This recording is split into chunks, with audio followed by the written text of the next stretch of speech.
What's up? Welcome back to the Sean O'Connell YouTube channel. Today what we're talking about some thieves at Busco Beach. We're talking about all the ATVs, the side-by-sides, dirt bikes, four-wheel, well, not dirt bikes, but side-by-sides and four-wheelers that were stolen at Busco Beach during Mud Bash 2023. So we're going to go over that, and we're going to talk about the individual that is actually one of the thieves that has been caught and has been arrested for stealing these ATVs, specifically a side-by-side. So if you guys haven't watched the channel, make sure you guys like, but let's get into it.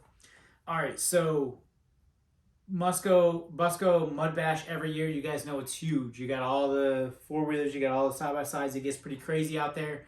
A lot of camping. People are like camping on top of each other. A lot of people drinking alcohol. A lot of people getting crazy.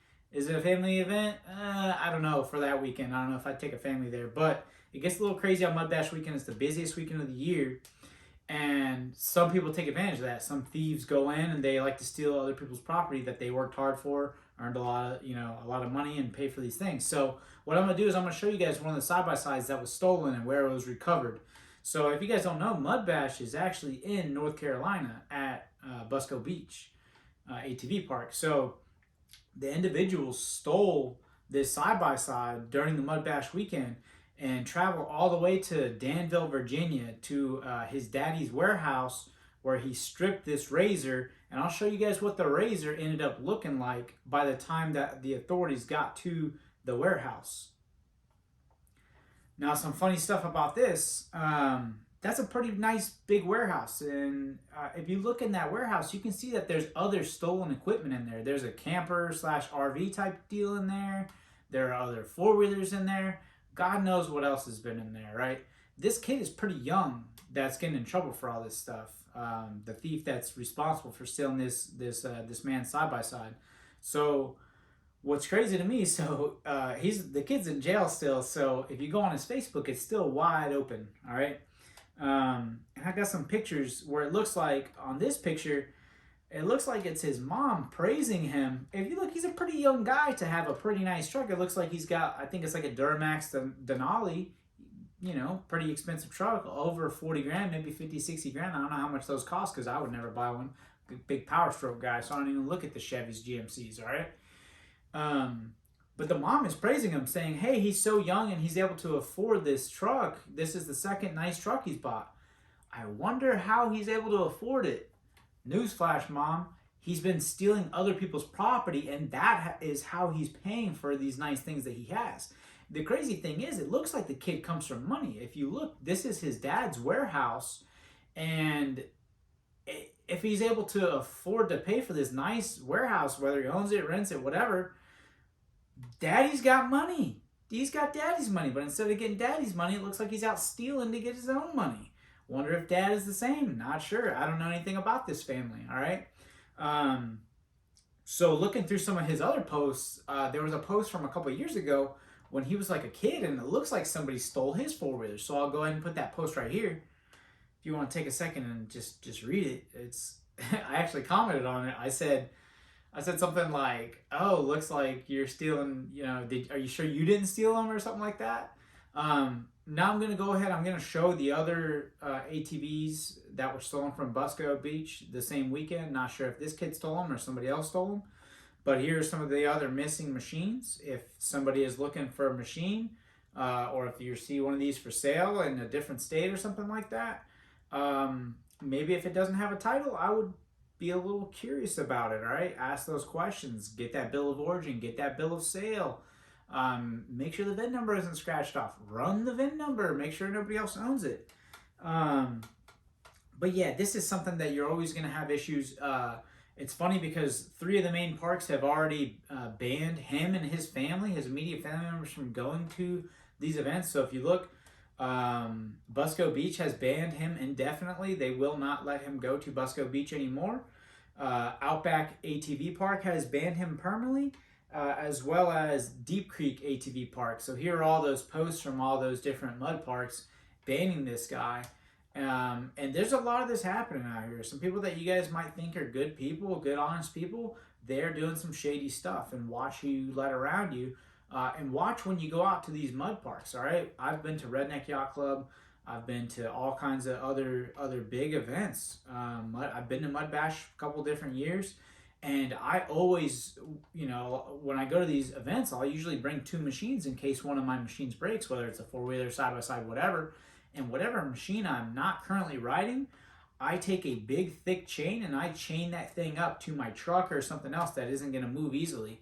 And it only takes me a couple extra minutes, but little things like that.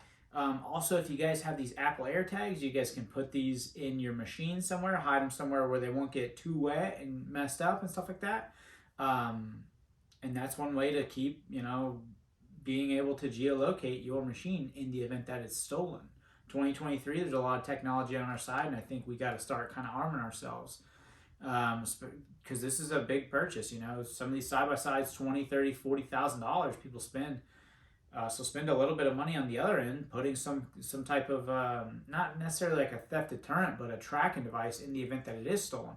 Now, this individual was able to recover his RZR, but it kind of sucks because now he's got to put his RZR back together, and it looks like the individual already sold some parts off of it. Here are some pictures of the shop that you guys can see where some of the other equipment that's been stolen is in there. But you see how fast they stripped this dude's side-by-side down. This is crazy. If you were to take those kind of skills and apply them to something else, I actually have a buddy down in Florida who I've ridden with a couple times. His name is Forrest. It's called Forrest A Lot of Cycle Parts. That's what he does. He runs a legal chop shop because it's like he buys machines from the auction and he tears them apart and parts them out. It's legal to do it that way, but the way that this kid was doing it, completely illegal. He's stealing other people's property and then parting them out. Where you see a lot of these parts get sold, you get to see them get sold on eBay and stuff like that. Shout out to the sellers like Forrest that run these businesses, because if you need extra parts for your side-by-side or your four-wheeler or something broke, sometimes the manufacturers don't make some of these parts anymore. So guys like that are really keeping the industry pumping. So big shout out to Forrest Welling, A Lot of Cycle Parts, for doing things the right way, buying stuff from auction, buying machines from people, and actually parting them out the legal way instead of trying to be like this POS, this dude who's out there stealing people's hard-earned money by stealing their equipment, their machines, their ATVs, and basically parting them out. So I don't know about you guys. Mud Bash is pretty crazy. If you do go, make sure you take some type of protection for your ATVs or your side-by-sides in the event that you're riding around with buddies. Make sure that you can lock it up. That way the lazy thieves don't take it, because the chain, it's only going to stop, people that are lazy. If somebody really wants to steal that thing, if you got an angle grinder or something like that, you could pop that lock, you could pop that chain and no problem. But it's going to stop the lazy thieves. Some of the lazy thieves are stealing people's ATVs and side-by-sides where the key is literally in it. I don't mean to victim bash, but come on, guys, like do a little bit to kind of protect yourself and protect your hard-earned money and your money that you've poured into your machines. Make sure you drop a comment below. Let me know what you guys think. As you see this kid, he's got this daddy's money and potentially some of your all's money if he's ever stolen one of your ATVs or side-by-sides before. So make sure you guys like and subscribe. I'll see you guys next time. Y'all see what's been going on. Make sure you protect yourselves. Let me know what you guys think about this in the comments. If you guys know of anything. If you look, Danville, Virginia is a good little drive. So some of these people will come, they will drive, they will go to these events just to steal your stuff. It's about money to some people. That's all they care about. They don't care how they have to get it. They don't care about the laws. They don't care how hard you work to get it. They don't care. They really don't care. And you got to look out for yourselves. It's unfortunate that you can't just go to an event like this and enjoy yourself, but it is what it is. So I want to take a second, appreciate everybody watching. We made it up to 8,000 subscribers recently, and that's kind of a big deal for me. This is a small channel. Just every now and then I'll make a video, and I make a little bit of money off of it, so that is kind of nice. And I appreciate you guys watching. Make sure if you guys could share the video with other people on your Facebook, stuff like that. And really, I just want to know what you guys think. If any of you all knew this individual, I did see whenever I went to his page that I had some mutual friends with him that live up in towards that area. So if you guys have any background on this dude, let me know. I'm not going to go full investigative on this thing, but I could.